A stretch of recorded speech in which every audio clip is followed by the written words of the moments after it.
Hello everyone, আসসালামু আলাইকুম। আমি বাংলাদেশি ব্লগার স্বর্ণা বলতেছি নওগাঁ থেকে। চলে আসলাম আরও একটি নতুন ব্লগ নিয়ে আপনাদের মাঝে। আশা করতেছি সকলে খুব ভালো আছেন। সকাল সকাল দেখেন এই ফড়িংটা এসে আমার গায়ে বসছে, তো আর যেতেই যাচ্ছে না। আর আমি এদিকে যাই ওকে রেখে আসলাম, না হলে ভুল ক্রমেও যদি আমার মুরগির চোখে পড়ে যায় তো সে খেয়ে নেবে। তো যাই আবার ছাড়া দিয়ে আসলাম, কিছুক্ষণ পর উড়ে গেছে, হয়তো একটু অসুস্থ ছিল। তো যাই হোক, আমি সুন্দর মতো ডালগুলো ভিজিয়ে রাখছিলাম, ওগুলো পাটাতে বেটে নিছি। আর এখানে করে নিব হচ্ছে ডাল তালানি। আমার অলরেডি ডাল সিদ্ধ শেষ। আজকে দুপুরে করতেছি ডাল, আবার হচ্ছে সাথে হচ্ছে পুঁই শাক দিয়ে ইলিশ মাছের একটা তরকারি, আর এখন করতেছি ডাল তালানি। তো ডালটা আমি হচ্ছে ভাতের মধ্যে দিয়ে সুন্দর মতো সিদ্ধ করে নিছি। এখন হচ্ছে এটা তালানি দিয়ে নিলাম, দেওয়ার পরে এর মধ্যে দিয়ে দিছি। তো আমার হাজব্যান্ড নাকি ডাল খায়, বলতেছে আজকে তোমার ডাল রান্নাটা একটু অন্যরকম লাগতেছে। তো আমি একটু অন্যরকমভাবে করছি, সেই জন্যই আর কি। তো যাই হোক, এখানে আমি হচ্ছে মশলা হচ্ছে যা যা লাগে সব দিয়ে নেব। মশলা বলতে তেমন কিছুই না, পেঁয়াজ, হলুদ, মরিচ আর হচ্ছে তোমার হলুদের গুঁড়া এই। আর হচ্ছে আমি কাঁচামরিচটা অ্যাভয়েড করছি, বিকজ আমার বাসায় যদি কাঁচামরিচ ইনটেক থাকতো তাহলে দিতাম। আমার বাসায় হচ্ছে আছে ডিপিতে, মানে ফ্রোজেন করে রাখছি, ওই জন্য দেই নাই, কেমন না কেমন হবে। তো যাই হোক, বড়াগুলা পাতলা পাতলা করে দিবা। আর হচ্ছে চুলার আঁচে, মানে চুলার একটু হিটে রেখে রান্না যদি করা হয় না, এটা এত পরিমাণ মুচমুচে আর এত পরিমাণ ক্রাঞ্চি আর টেস্টি হয়, কল্পনাও করতে পারবেন না আপনারা। তো আমি হচ্ছে অনেক হচ্ছে ধীরে ধীরে করতেছি, বাট আমার ছেলের তো আর তর্স হয় না, ও হচ্ছে তাড়াতাড়ি হলে ও একটু খাবে, ওই জন্য আমাকে তাড়া দিচ্ছিল।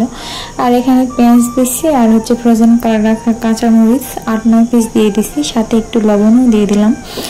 দিয়ে হচ্ছে সুন্দর মতো এটা আমি হচ্ছে একটু কষায় নিব, সাথে মাছ দিব, এর সাথে দিয়ে দিছি হলুদ, আর এখন দিচ্ছি জিরা। আসলে আমি ওইভাবে দেখাইতে পারিনি, আমার হাতে সময় নাই। আর হচ্ছে এখানে দিয়ে দিচ্ছি মাছ, আর দিয়ে দিবেন সাদা ফল, কালো ফল, দারচিনি, তেজপাতাটা আমার দিতে মনে নাই, আর তেজপাতাটাও দিতে পারেন, আবার চাইলে নাও দিতে পারেন, ওইভাবে কোনো ইয়ে নেই। আর হচ্ছে এখানে দিয়ে দিলাম একটু মরিচের গুঁড়া আর সামান্য একটু পানি। এটা দিয়ে মাছটা সুন্দর মতো কষায় নেবেন। মাছটা সুন্দর মতো কষায় নেওয়ার পরে যখন উপরে তেল উঠে আসবে, তা সে পর্যায়ে এই যে পুঁই শাকটা দিয়ে দিবেন। পুঁই শাক দিয়ে করতেছি কারণ পুঁই শাকটা আমার অনেক ফেভারিট, আর পুঁই শাক দিয়ে ইলিশ মাছ দিয়ে এটা একটা এত মজাদার একটা রেসিপি হয়, যদি আপনি করতে পারেন তাহলে অবশ্যই একবার খেলে আবার খাইবেন। আর এখানে বড়াগুলো আমার ভাজা শেষ, এই যে খুব সুন্দর মুচমুচ করতেছে। তো আমি এখানে বসে থেকে খাচ্ছি, আমার ছেলেটাও খাচ্ছে আমার সাথে সাথে। তো যাই হোক, এই যে তেল উঠে গেছে, এই পর্যায়ে আসে পুঁই শাক দিবেন, আর দেখবেন পোড়া জানতে না লাগে, মাছটা ভেঙে দিবেন, এইভাবে কাটা কাটা হবে, এইটাই মজা খাইতে। তো আমি এই পর্যায়ে আসে পুঁই শাক দিয়ে দিচ্ছি। তো পুরো ভিডিওটা দেখতে থাকেন, যদি ভালো লাগে অবশ্যই একটা লাইক দিয়ে পাশে থাকবেন, ঠিক আছে? আর হচ্ছে ইদানিং আমার ব্লগ ভিডিও ভালোই পছন্দ করতেছেন আপনারা, রেগুলারিটি মেনটেন করতে পারতেছি না বিভিন্ন সমস্যার কারণে। আজকে ব্লগ দিতে অনেকটা প্রায় দেরি হয়ে গেল।